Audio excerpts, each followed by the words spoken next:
In 1977, a small factory in Colvin, Leicester got to work on something that would change the lives of countless people. Little did they realise that people were still caring enough 40 years later to sit and listen to a guy waffle on about that product. This is the Star Wars Toy Podcast. Hello there. Yes, this is the Star Wars Toy Podcast, episode 7. We're going to get back on track with our normal podcast this week. Last week we had a really nice interview with the really lovely John Adams. If you haven't listened to that, go back and listen to last week's episode. He was a very interesting, very informative guy. And he actually works for Lego, which we didn't even go into, which when I get back on next time, we will talk about that. But as we didn't have a normal podcast last week, we didn't have the Star Wars Tracker. So guess what? You're getting double Star Wars Tracker this week. You lucky people. The Star Wars Tracker Report. So the market activity for the 20th of July to the 26th of July, there were 622 items sold with a total of £42,822.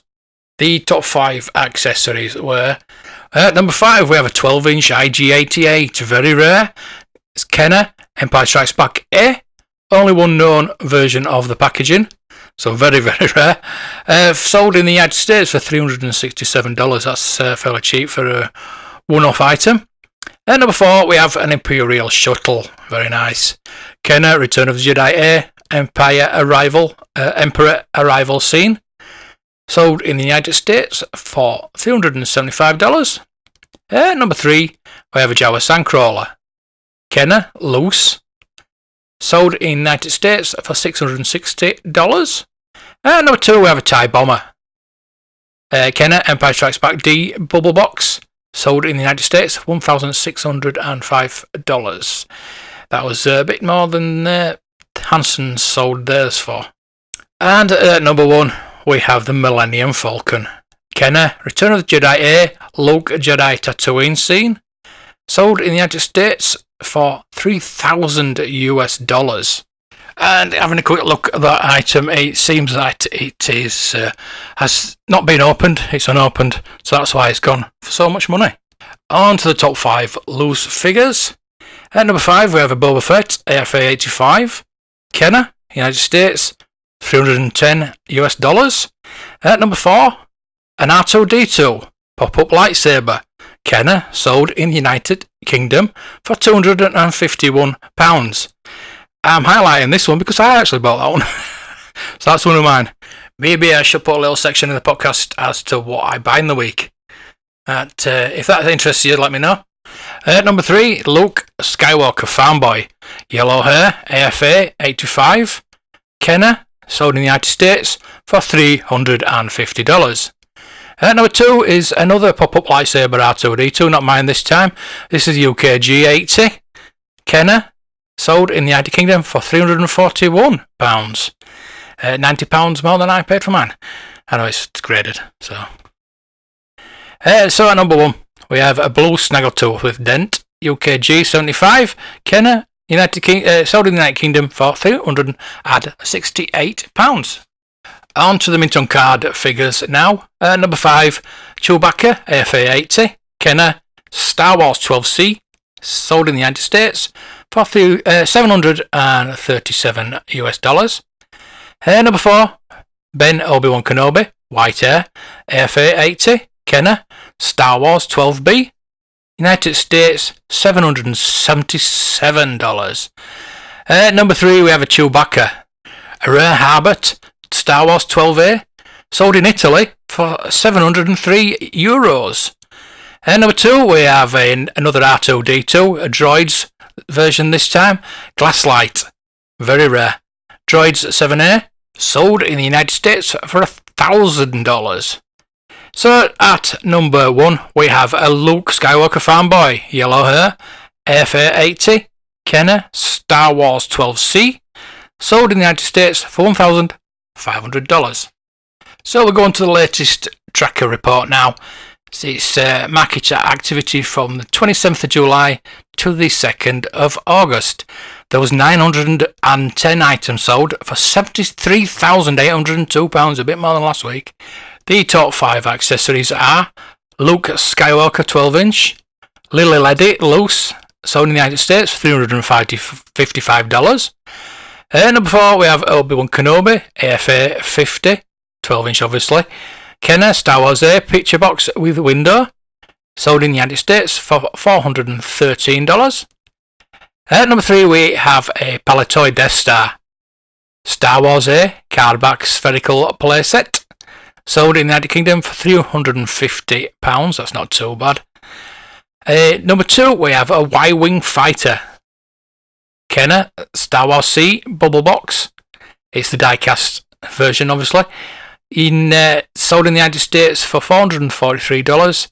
But at number 1, we have another Palitoy Death Star, Star Wars A cardboard spherical playset, sold in the United Kingdom for £868. It all goes down to quality on these Death Star, Palitoy Death Stars, with it being made of cardboard. A lot of the pieces go missing and it can be easily destroyed. It's hard to find a really good version, and you're going to be paying a lot of money for one of those. I'm actually looking for one, and I would like to pay $350 rather than $868. On to the top 5 loose figures now.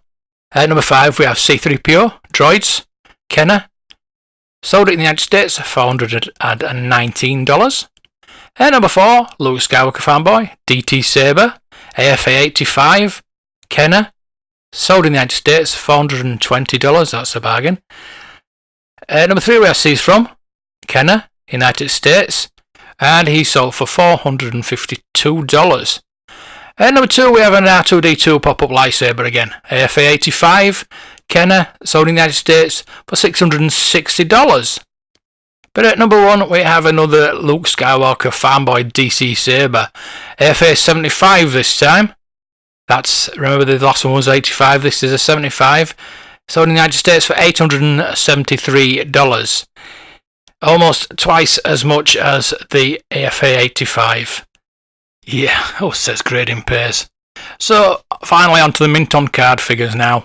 At number 5, we have a Cloth Cape Jawa, AFA 90, a Meccano, Star Wars 12A, sold in the United States for $1,125. At number 4, we have a Luke Skywalker Imperial Stormtrooper outfit, a Clipper card, Return of the Jedi 70A, sold in the United Kingdom for £992. At number 3, we have Darth Vader AFA 85, Kenner Star Wars 12C, sold in the United States for $1,725. At number 2, we have a Luke Skywalker Fanboy, Yellow Hair, AFA 80, Kenner Star Wars 12A, sold in the United States at $1,803. But at number 1, we have Boba Fett, AFA 75, on a Kenner card, Empire Strikes Back 21G, sold in the United States for $2,888. There's your Fett tax at work. So that's your Star Wars tracker for this week. Don't forget you can get $5 off with the code TSW-25. And if you'd like to find out what a Meccano, a Clipper or a Harbert is, I'm going to be discussing the licensees in the coming weeks, so stay tuned for that. Penny for your thoughts. So as we've not done anything vintage-wise in the past couple of weeks, I thought we'd have a look at the beginning of everything, the first 12 figures. But before that, I'm going to have to go back to the early bird. You can't talk about the first 12 figures without talking about the early bird certificate package. So Kenner had received the contract to manufacture the action figures for the newly released Star Wars film. Because the figures were not available in time for the 1977 Christmas season, Kenner devised the early bird certificate package to meet with the demands for Star Wars toys. The early bird certificate package was available for purchase in stores and contained a mail-in postage paid certificate, good for 4 authentic detailed Star Wars action figures. The early bird certificate package promised the customer that he or she would receive the action figures between February the 1st and June the 1st, 1978. And that would be before they were available in the stores. This creative marketing strategy helped provide Kenner with a product to sell for the 1977 Christmas season, and also gave the hobby the first action figure related collectible, the Early Bird certificate package, the Early Bird set, and the Early Bird bin header store display. The certificate was only available in stores and had a colourful cardboard envelope, 9.5 inch by 19 inch, with had a Star Wars logo on the front and the first 12 characters, and a description of what would be included, what to do to receive your figures, and when they will be received. The envelope back describes the Early Bird set, how to order. Pictures items included the envelope, the artwork, the 4 figures in the Early Bird set, and setup instructions for the contents of the envelope. Contents include an 18 by 18 folded cardboard piece that makes into a display stand for the first 12 figures. The background has the Star Wars logo on top, artwork of the first 12 characters, X-Wings and TIE Fighter. Base of stand has the names of the first 12 figures and punch holes for the pegs in the Early Bird figure set used to stand up the figures. Attached to the base with perforations are the Space Club card, 2 movie pictures and marketing comments about the figures. Included loose are a set of stickers, the Early Bird certificate with detachable proof of purchase, and it says certificate package not to be sold after December 31st, 1977. So what you received when you sent off the certificate is a white mailer box, 5 by 8 by 1, which contains a 5-compartment white plastic tray that holds your 4 figures and 12 pegs. The figures, Luke Skywalker, Princess Leia, Chewbacca and R2-D2, are each sealed in a clear plastic baggie, with Made in Hong Kong printed in blue. Included is a small bag containing 12 white pegs used for standing the figures in the Early Bird certificate display stand. Early sets included Luke with a telescoping lightsaber, i.e. the tip of the saber slides inside a larger section and the larger section retracts into the arm. Later sets came with a non-telescoping Luke. Set includes a folding note referring to the first special edition of Star Wars action figures, plus offers of collector stands for $2 and attached coupon. Also contains a mini catalogue 1977, showing other Kenner items and movie pictures of the 12 action figures available soon. And those 12 figures consisted of, obviously, Luke Skywalker fanboy. He had yellow hair and brown hair. Now, you may argue there are other different variants, different colours, ginger, olive, or whatever, but I do believe that is the factory paint. Whatever they had lying about, I think they used. So I think we'll just stick with the yellow and the brown, the blonde, should I say, not the yellow. It is yellow, but it's meant to be blonde. Now, I will be doing reviews of each of these figures, either on here or on YouTube. I think YouTube is a bit better because it's more visual. So I won't be going into the figures as such of what they look like, because you know what they look like. So, as this is an audible medium, I'm just going to go through the list of the figures and what card backs they were on. So your first Luke fanboy was on a Star Wars card. It was the double telescoping Luke. They did make it through to the shops on a card back until they changed it into the normal single telescoping lightsaber. Also on a Star Wars card, it had the original Luke picture, and of course you could get it in blonde or brown. Next up was the Empire Strikes Back logo. Again, blonde and brown with the same original Luke picture. The Return of the Jedi card had blonde and brown again. It had the original Luke picture until they suddenly decided to change it to the Gunner picture halfway through the Return of the Jedi line. And here in Europe we got the tri-logo card versions of the blonde and brown haired Luke. And this was also the Gunner picture. On to Princess Leia Organa now. This figure came with the white vinyl cape and the infamous Princess Leia black blaster. There were only 4 known Kenner card backs. I'm not going to go into other licensees. Meccano had the square ones. This I will talk about in future episodes.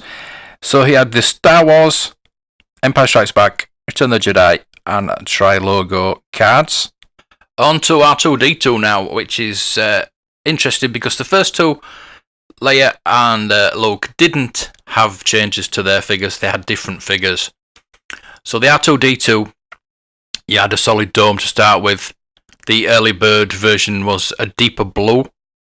And I don't know if that made it to the cards, the early version.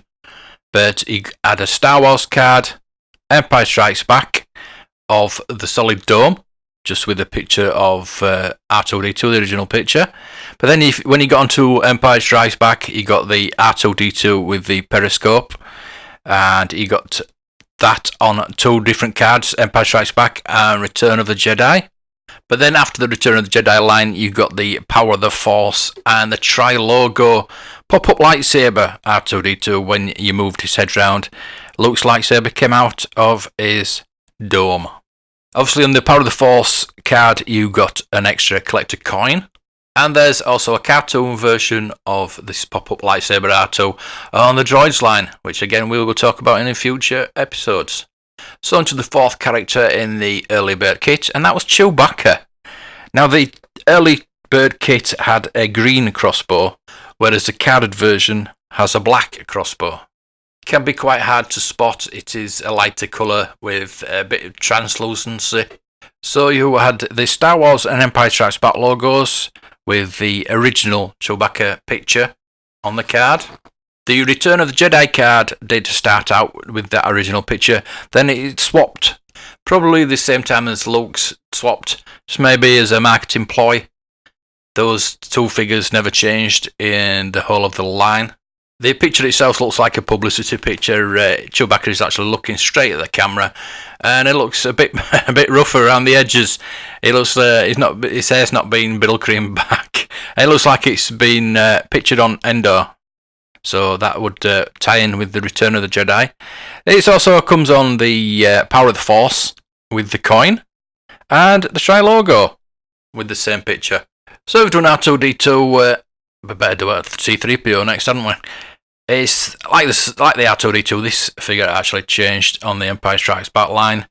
The Star Wars has the original picture, as does the Empire Strikes Back. But halfway through the Empire Strikes Back line, 3PO changed into removable limbs, and he got a little carry case, little bag for Chewbacca to carry him on.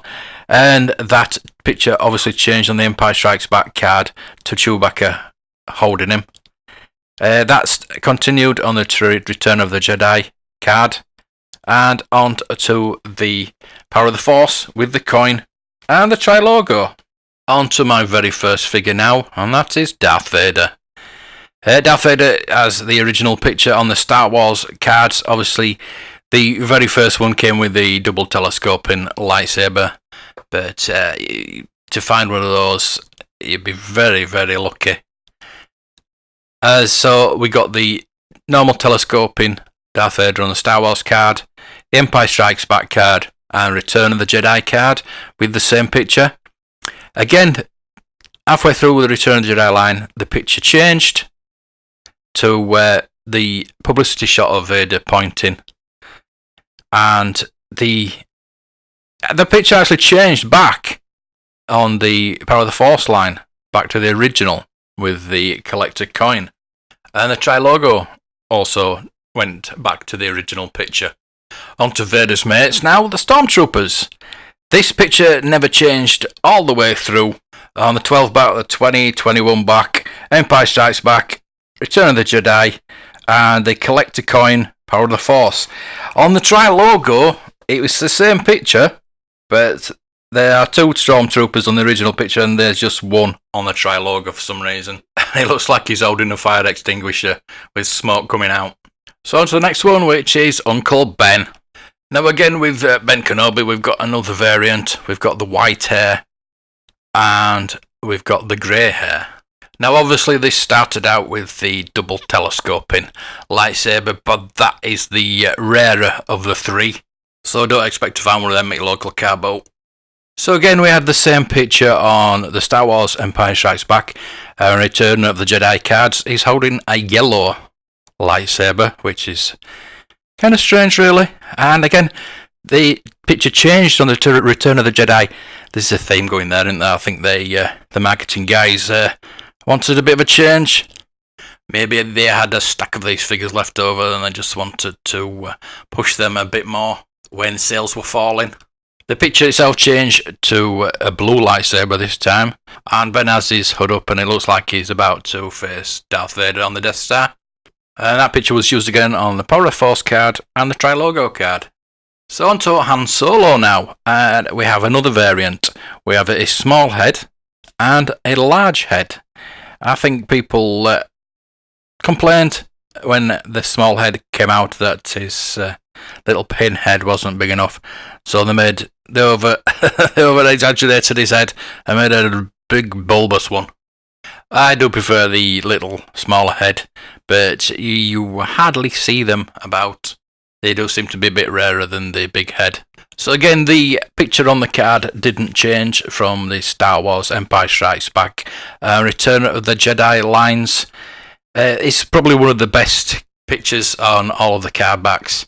It looks like a publicity shot, but it's when he's at Mos Eisley and the stormtroopers are blasting him and he's just about to get on the Millennium Falcon. You can see the Falcon in the background. They did change on the Return of the Jedi card, like all the other ones, to a picture of Harrison Ford on the Death Star, Han Solo on the Death Star. There is no Power of the Force card for this, or the coin, for this figure, but there is a Tri-Logo card with the same picture. On to probably the most famous of the first 12, that's because of its variant, is the Jawa. Now, you had a vinyl cape Jawa, same as Ben Kenobi's, really. People have tried to use Ben Kenobi's to fake it, but it's got a slight difference. There's a rougher texture on the inside, and it's a different cut, so you can actually tell. But if you had one of these, or if you have one of these, I think you keep hold of that. That's only going to rise in value. A loose one will go for about £1,000 at the moment, and for a little figure like that. But the thing is that they changed from the vinyl cape because they thought parents wouldn't buy this because it looked a bit cheap. So they made a more expensive cloth cape, ironically. So you had the same picture for both those, on the vinyl cape and the cloth cape. Obviously, the vinyl cape is only on the Star Wars card, and the cloth cape is on the Empire Strikes Back, Return of the Jedi, Power of the Force, and on the Tri-Logo, the image is flipped and it looks a bit lighter. On to the next first 12 figure. Now, this does have a variant, a lesser known variant of the Sand People. Yes, it's Sand People, not Sam Person or anything like that. It's just the Tusken Raider is just named Sand People, and the variant on that is it has hollow cheeks. If you check your Tusken Raider, check your Sand People now, and see if his cheeks, the little knobbly things on his cheeks, are hollow, because you can add about £100 onto the value of that. And the picture on the card was exactly the same on the Star Wars Empire Strikes Back, Return of the Jedi, and I'm assuming Tri-Logo because I've not got a picture of that, but there was no Power of the Force with coin. And last but not least, we have the Death Squad Commander. Yes, the Death Squad Commander has an interesting background because it actually changed its name. I suppose Death Squad Commander doesn't sound very good for kids. The parents are going, oh, don't want to buy that. So he's named Death Squad Commander on the Star Wars and Empire Strikes Back card, but then the Empire Strikes Back card does also have Star Destroyer Commander, as does the Return of the Jedi card. Those are all the same picture. Again, I don't have a Tri-Logo picture to hand, so I don't know if that is... I'm assuming it is the same picture, but there's no Power of the Force with coin. It's interesting to know about the Death Squad Commander is he's not in black, as in the film, he's in grey. And the helmet is very similar to the Rebel Fleet Troopers. And I do believe it's not been confirmed or anything like that this was meant to be the Rebel Fleet trooper, but they decided that they didn't have enough bodies. Why they didn't make a Tarkin, I'll never know. Something that always baffled me. So there's your look at the early bird and the first 12 figures. I told you I'd do some vintage. But let's get back to the real world and let's have this.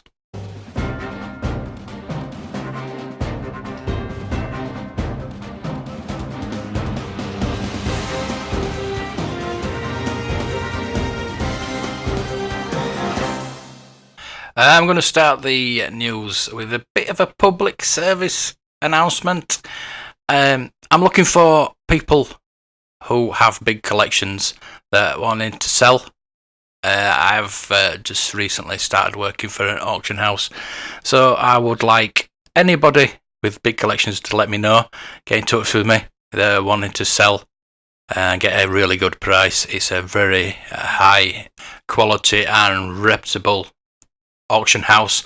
I'm not going to name it just yet because it's not 100% as yet, but it's looking good. They're wanting to do a Star Wars Day in late November, early December. So I'm really looking for big ticket items. Anybody who actually worked for Palatoy or knows anybody that worked for Palatoy got anything in the loft and they wants to sell it, let me know. Also, any ideas on anybody famous that is a big collector? I'd like to interview them first and foremostly, but if they've got a big collection they'd like to sell. We recently heard about Rick Springfield. Rick Springfield, 69, is an Australian-born musician, an actor who single Jessie Girl reached number 1 in the US Billboard Hot 100 charts in 1981, winning him a Grammy. He has 4 other US top 10 singles and 2 US top 10 albums. He acted in the film Ricky and the Flash alongside Meryl Streep and the television series True Detective. He did have a massive collection. He goes on to say, my dad was in the Australian Army and we lived in England when I was a kid and travelled around Europe. I never felt I needed anything. It was a great time.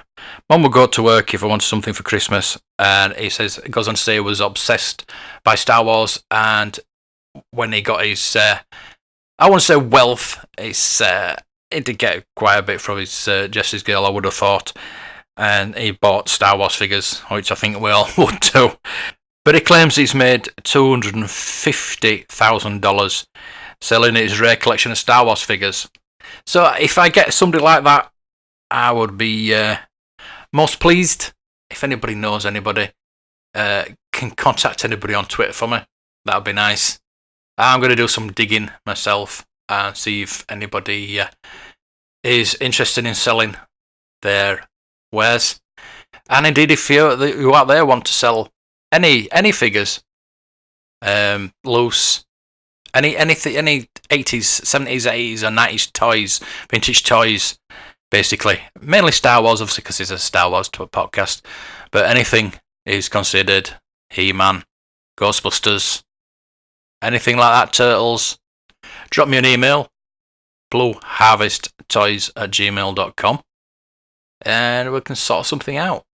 And talking of auctions, a rare collection of 75 pristine Star Wars figures was sold for £10,000 at an auction in Bristol. The impressive hoard included a scarce yak-faced character from 1983 film Return of the Jedi, bought for £1.49 in 1983 and sold for £1,500. Buyers from all over the world bid on the collection at East Bristol auctions on Saturday, July 27th, and the main character, Luke Skywalker, fetched £600 and Princess Leia £230. The figure of Han Solo, played in the film by Harrison Ford, sold for £300, whilst Boba Fett fetched £440. Not such a fat tax there.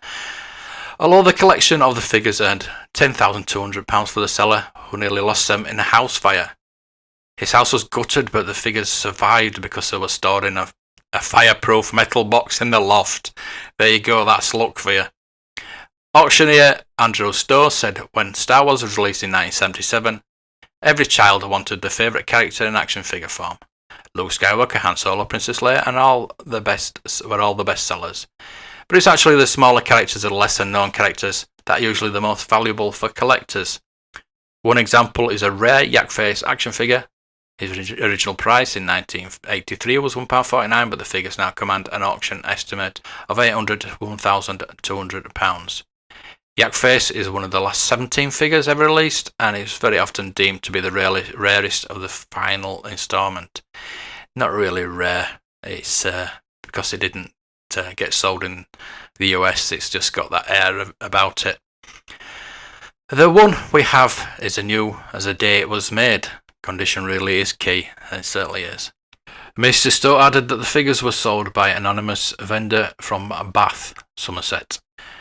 Andrew said they come with their own interesting story. Our vendor actually purchased the majority of these in the 80s when prices were just starting to rise. So in many instances, he paid just a few pounds. But the most interesting, and luckily, this entire collection nearly got destroyed by a house fire some years ago, and they were actually one of the only things to survive. Locked in metal storage containers, all the figures survived intact in the loft. It was a very lucky escape.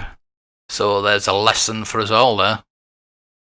Lucasfilm might be keeping Star Wars: The Rise of Skywalker under tight wraps, but potential spoilers still manage to make their way online. The most recent details come from some Star Wars toy leaks showing what might be Palpatine's new ship.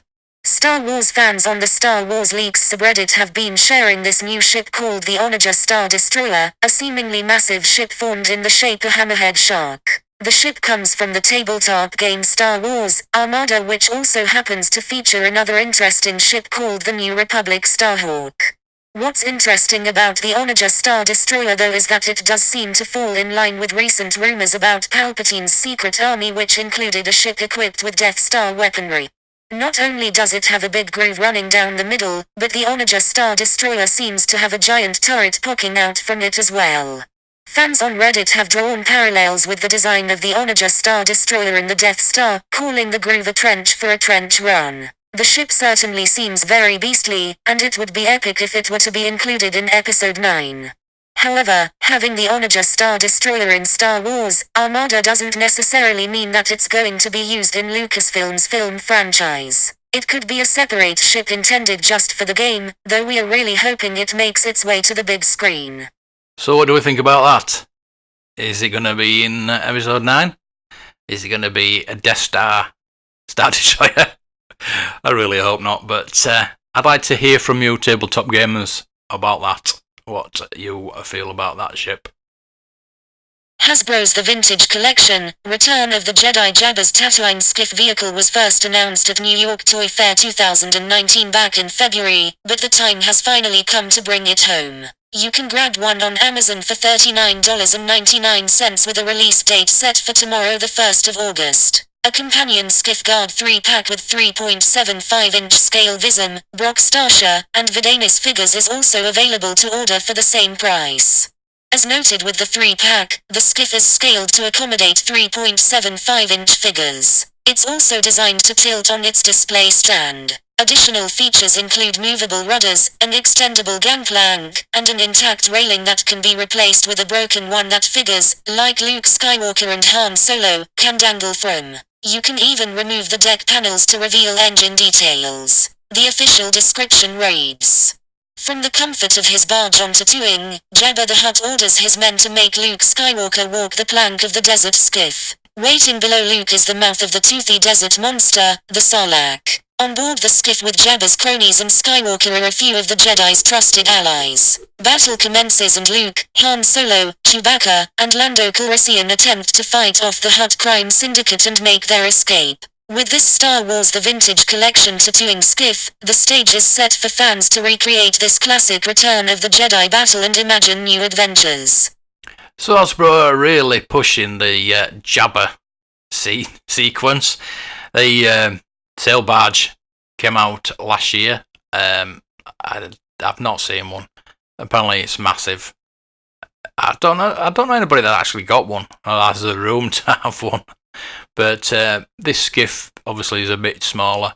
It does go well with the sail barge if you've got that to make a nice diorama. It's probably going to take up a whole room. But the sad thing about that is there's not going to be a slave layer. There should be. It's a character from the film that we didn't get a vintage one. I wonder if the retro collection might actually bring one out soon. There have been some rumours that Wave 2 of the retro collection may be coming out. That might be something I'll talk about next week, what we'd like to see. Indeed, just write to me, email me, contact me, and tell me what you'd like to see in the Wave 2.